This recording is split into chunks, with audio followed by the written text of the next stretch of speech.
So you see how this first passage time density behaves as a function of time. In fact, it is interesting to ask how this guy behaves, this q tilde itself, which we have got there, just a function of damped exponentials. Okay. Now you could ask a slightly harder question. We did this problem with two boundaries on either side with a nice symmetric initial condition. Suppose you do not have one of the boundaries, you have just one boundary and the other side goes all the way to infinity, say on the left. What happens then? Then something very, very different happens, and let us do that problem with no barrier here at all, but without loss of generality. Let us take one barrier somewhere, and I again start with the same initial condition, and I ask the same questions as before.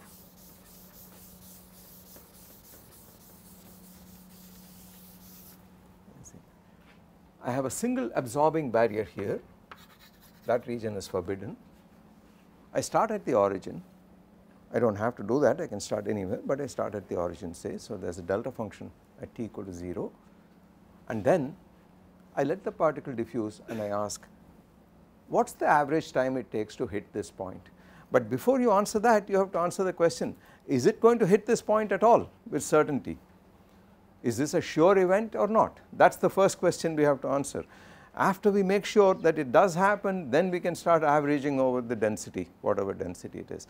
So we need to find the survival probability first and find out if that really does go to 0 as t tends to infinity in this problem. So let us do that.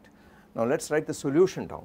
So you have P absorbing of x comma t equal to, and this one here is a trivial application of the method of images, it is 4 pi dt e to the power minus x squared over 4 dt minus, because there is a barrier here, put an image point at 2b minus x, and then it is e to the minus x minus 2b whole squared over 4 dt, and the whole thing is divided by this.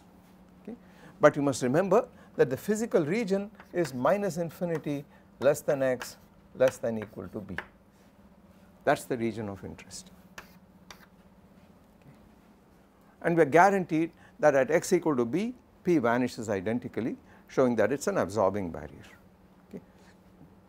Now if I want the problem of when does a diffusing particle hit a particular point b, then I pretend there is an absorbing barrier there and ask what is the survival probability, and if that probability goes to 0 as t tends to infinity, then I know that it is sure to hit this point b. So that is the strategy. So we have the solution, and what I need to compute is the survival probability, and what is that in this case? S of p till time t, and there is a barrier at only b, so let me just write a b here. I start again at the origin, and this is equal to an integral from minus infinity up to b dx p absorber of x comma t. That is my S of t, and we need to find out if as t goes to infinity this goes to 0 or not. Well, you could say, look, as t goes to 0 this goes to 1, that goes to 1, they cancel each other, this fellow goes to 0, 1 over infinity, and so yes, S of t does go to 0. It looks like it is definitely going to hit this point, looks like it. But with these t's in the denominator, you got to be very careful, very careful here. So we got to do this properly, and let us see what happens. Let us see whether we can in fact compute this quantity or not. Well, what I actually need is the first passage time density. So let us write that down. I need q of t be starting at 0 equal to minus d over dt of this here. Now let me write, just to make the algebra easy, let me write this in terms of these two functions. Let me put that in, but I do not want to carry this huge mess around all the time, and let me write p of x comma t equal to e to the minus x squared over 4 dt over square root of 4 pi dt. Just for a moment, let me write that down just to show that this is the fundamental solution to the diffusion problem on an infinite line, both sides infinite. So what I have here, this P absorber is P of x comma t minus P of x minus 2b comma t. So this is P of x comma t minus P of x minus 2b comma t. And what I need is minus the time derivative of that. So that becomes inside here delta P over delta t with a minus sign outside minus delta P over delta t of this fellow.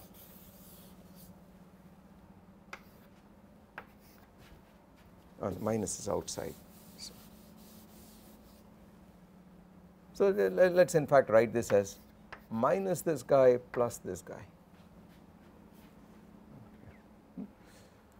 And now it is a bit of a nuisance. We have to differentiate this with respect to t, put that in a little bit of algebra. We have to do this, but as lazy people we do not want to do that. So we try to see if we can do this a little shorter. After all, this fellow satisfies the diffusion equation.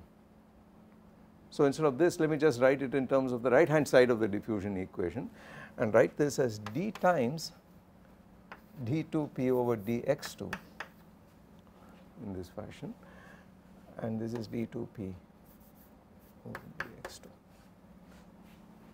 That is ready made for doing the x integration because it is just a second derivative, right. So we immediately get this is equal to d times delta p over delta p of x comma t over delta x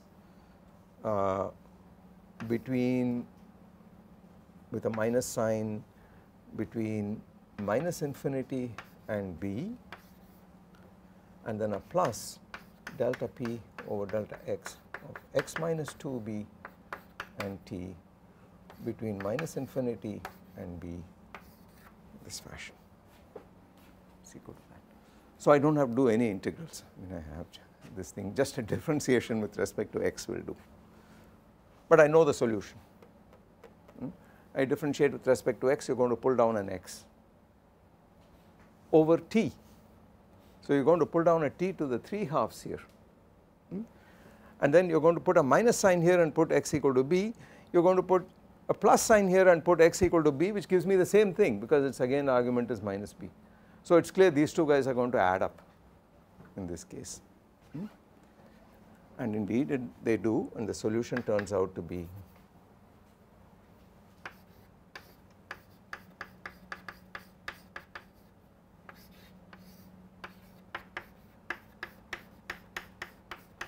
by the way, we are going to put x equal to b, which will give us e to the minus b squared over 4 dt in both cases.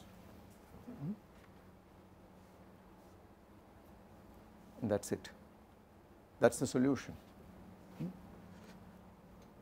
So this tells you that the probability density that a diffusing particle starting at origin here hits the point b, any arbitrary point b to the right for the first time between t and t plus dt is given by this density, which is now a probability density in time, and it goes like this here. It looks exactly like the solution to the diffusion equation, exactly like that, multiplied by b over t, because this is a t cubed. I take out a t squared, it is b over t, but b over t is like a velocity.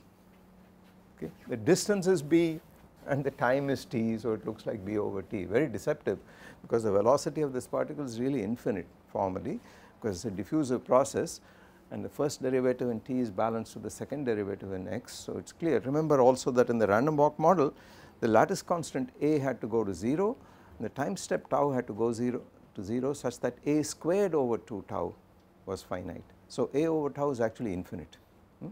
In other words, a diffusing particle has formally got an infinite velocity. Why? Because after all, you can think of it physically in this fashion. You start with the particle at the origin, so the probability density is the delta function at the origin, and at any t, no matter how small, for any positive t, it is a Gaussian, very narrow Gaussian to start with and then broadens. So no matter how small t is, there is a finite probability of finding the particle arbitrarily far away. That can only happen if you have an infinite velocity. So a Brownian particle, a Brownian motion, this is Brownian motion, has formally an infinite velocity. In practice there could be damping, there could be viscosity and so on, and that would, this equation would only be true in the so called diffusion regime, but we will not talk about that right now. But the fact is that as a mathematical model, the diffusion equation describes the motion, random motion of a particle with infinite velocity. So this is now the first passage time density, and we need to know what it does as large as t becomes large and as t is small. So let us plot this as a function of t. Here is q. As t goes to 0, this goes to 1, e to the minus infinity, which is 0, goes to 0, sorry, and this thing goes like 1 over t to some power. So this dominates and you have an extremely flat 0 at the origin. So it does this and then it takes off and dies down very slowly, essentially like 1 over t to the 3/2. Okay. And we need to ensure that the integral of this quantity from minus infinity, from 0 to infinity in t should be 1. I am not going to do that, but I assert that it is so. So I assert, you can check this, that q of t be 0, integral dt 0 to infinity is equal to 1. So it is a sure event, it will happen, definitely will happen, as you can see also by looking at the survival probability and saying whether it goes to 0 or not as t tends to infinity. So the fact that it hits the point is for sure, but the question is what is the mean time it takes to hit the point, and then we are in for a big surprise, because the mean time t to hit the point B starting from 0 is equal to an integral pq of t b starting from 0 to infinity divided by the normalization, which is unity in this case. But what happens to this integral? What would happen to this integral? We have to put this in here, and then you are faced with an integral which goes like 0 to infinity dt. There is a t here and there is a t cubed here, so there is a t to the half out here, e to the minus b squared over 4. Okay. And what is the value of this integral? What happens to it as t tends to infinity? What happens to the exponential? Goes to 1. The exponential just goes to 1, it does not do anything for convergence at all. What happens to the denominator? That is t to the half, and when you integrate t to the half in the denominator, it becomes t to the half in the numerator, and then it blows up at infinity. So this is infinite.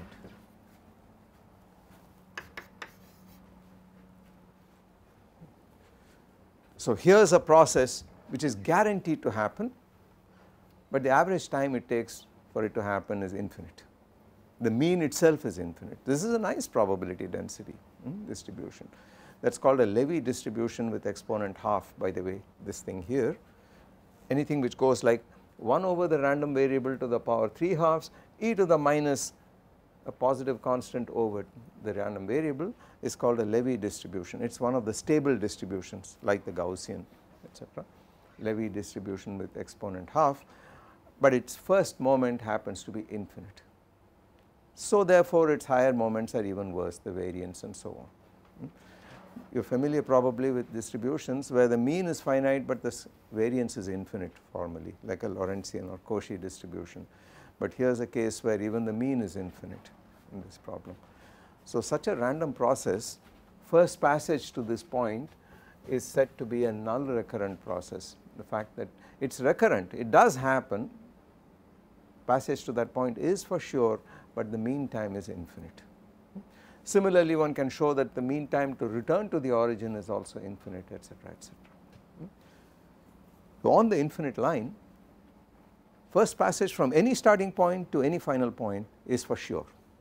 It will always happen. Given enough time, the process will always happen with probability 1. But the mean time to do so is infinite in the absence of a bias. And that follows directly from this result here, the fact that this mean has become infinite here. This thing here is a Levy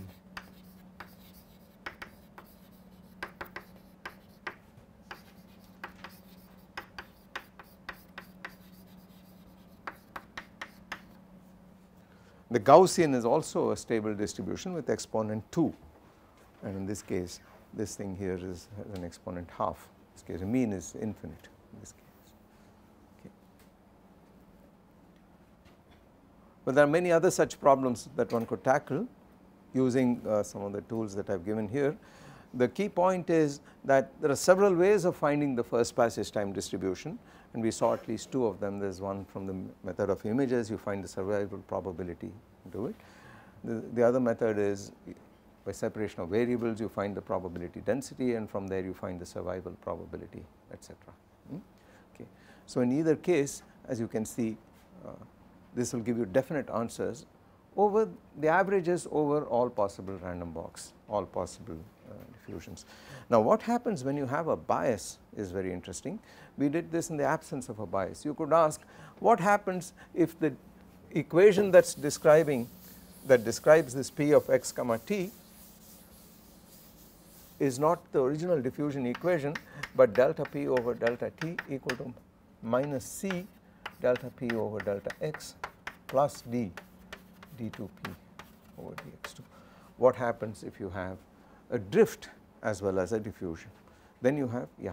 So does B over square root of D play any role here? Means if we see the distribution, then if we log B over square root of D, yes, the distribution looks like weakness type of distribution. Yes, there is a connection with the semicircle law and so on, which I will not talk about here at the moment.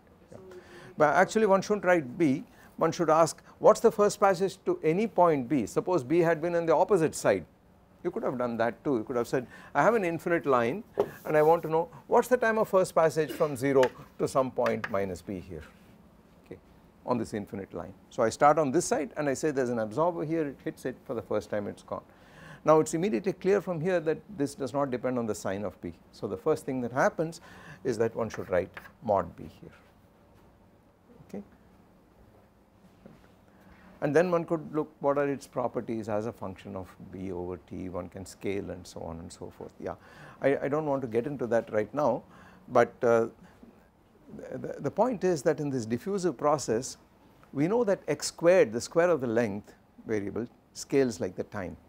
We saw that in 2 different ways. The mean square displacement is proportional to time, the mean time is proportional to the distance squared for a fixed distance, right. These are complementary pieces of information in this case.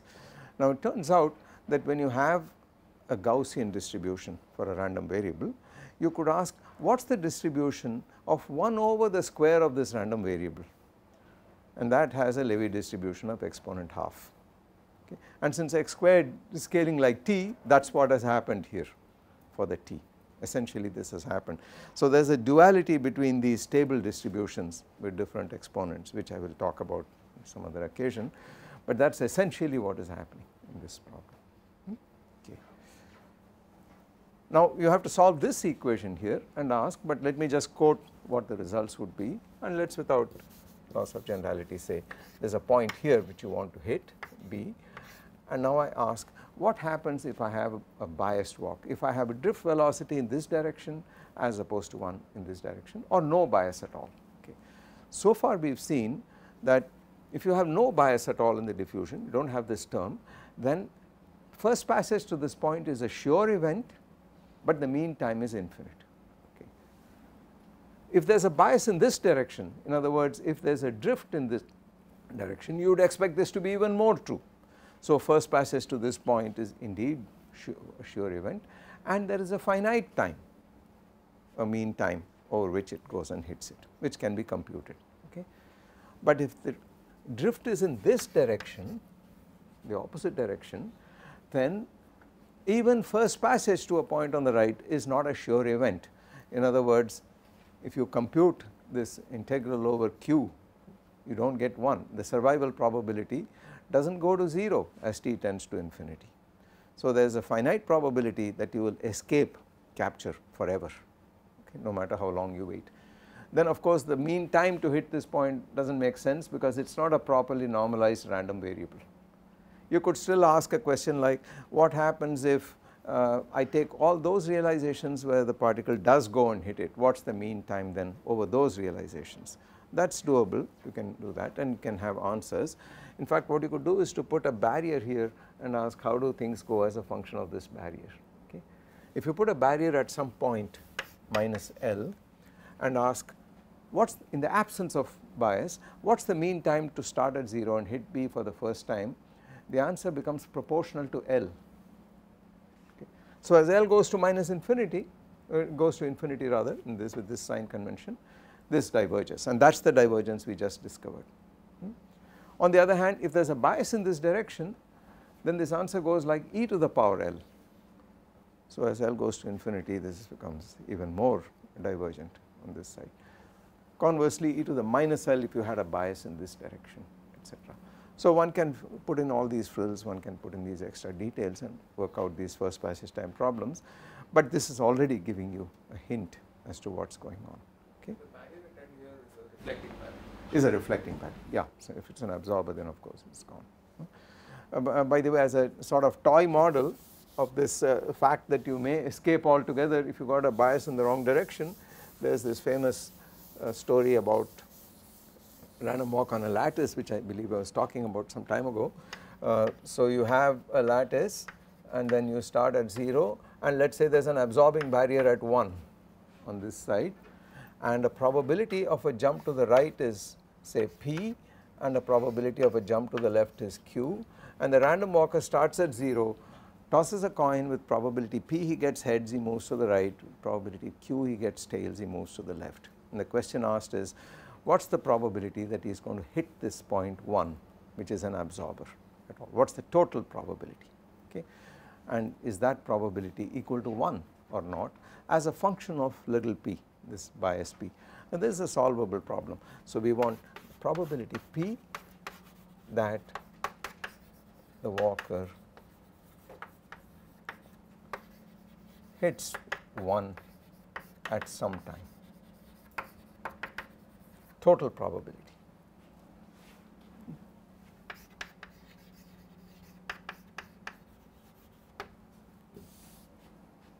Okay. And if this were 1, then it is a sure event. If it is less than 1, it is not, and the question is, it's as a function of little p, what is it equal to? We have just seen that when p equal to half, it is like the random walk analog of an unbiased diffusion, and then it was a sure event. So we know for sure that at p equal to half the value is 1, this capital P of p must be 1. The question is what is it for other values of p? As p increases, it is clearly going to remain 1, it can't be a bigger than 1, right. The question is then what is the value as p becomes less than 1, and we can do this pretty fast. So let me do that in a minute to show you. So what are the possibilities? P of little p equal to little p, because in one step he goes from 0 to 1, that is it, the problem is over, plus q times, once it is q, that means he has jumped here, and from here to be captured at that point for the first time, sorry, so from 0 he jumped with probability p there, probability q here. So if he jumps to minus 1 in the first step, then to be captured at all at 1, he has to go here and then go here for sure. But the total probability that he starts at minus 1 and goes to 0 is the same as the total probability that he starts at 0 and goes to 1, because it is translationally invariant on this side, it is an infinite that is on this side, that is crucial. So this is q times p of p multiplied by p of p, okay, and that is it. All possibilities are exhausted because you took the first step is either to the right or the left, and then we have summed over all possibilities. So this says p squared qp squared minus p plus little p equal to 0, and the solution of course is p equal to 1 plus or minus square root of 1 minus 4pq over 2q.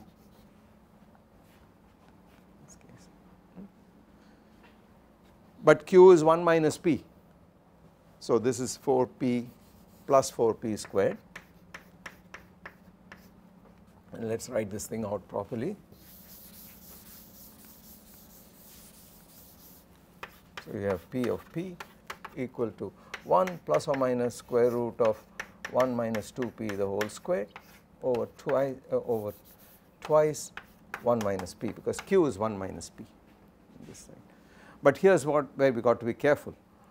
The square root of a square is the modulus of whatever is inside. Be very careful there. So this is equal to 1 plus or minus modulus 1 minus 2P over twice 1 minus P, and that is equal to, depending on whether P is bigger than half or less than half, you get two different answers. If it is less than half, oh by the way, there is also an ambiguity here, plus or minus, you have to have a definite answer, but we know for sure that P of 0, if there is no probability of going to the right at all, then this P of 0 is 0. If he never jumps to the right, he is never going to be captured at 1, right. So you need to do that, and the correct root here is therefore the minus sign. So you have to eliminate this and use the minus sign. That is the correct root. Okay.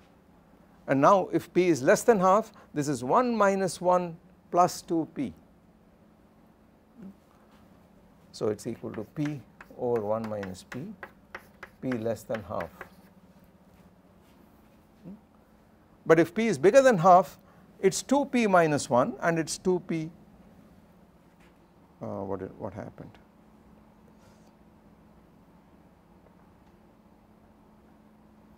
Yeah, so it is 1 minus 2P plus 1 once again, which is twice 1 minus P over twice 1 minus P. So this is equal to 2 minus 2P over twice 1 minus P equal to 1 if P is bigger than half. Which is what we expected. We already knew if P equal to 1, this has to be 1 anyway.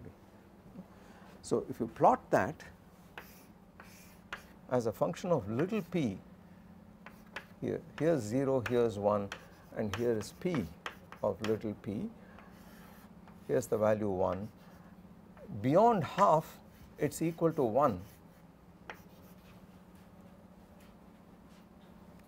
At P equal to 0, it is 0. Which is what you expect, it never get captured, and then it increases linearly till at P equal to half it becomes equal to 1. So it joins up in this fashion, okay. And you have a sort of phase transition at the point half, very different behavior altogether. There is a cusp here at this point, and now we can assert that for P greater than equal to half, capture is sure. But for P less than half, namely there is a bias to the left, even the first passage to that point is not sure, is not a certain event, and in fact decays to 0 by this graph here.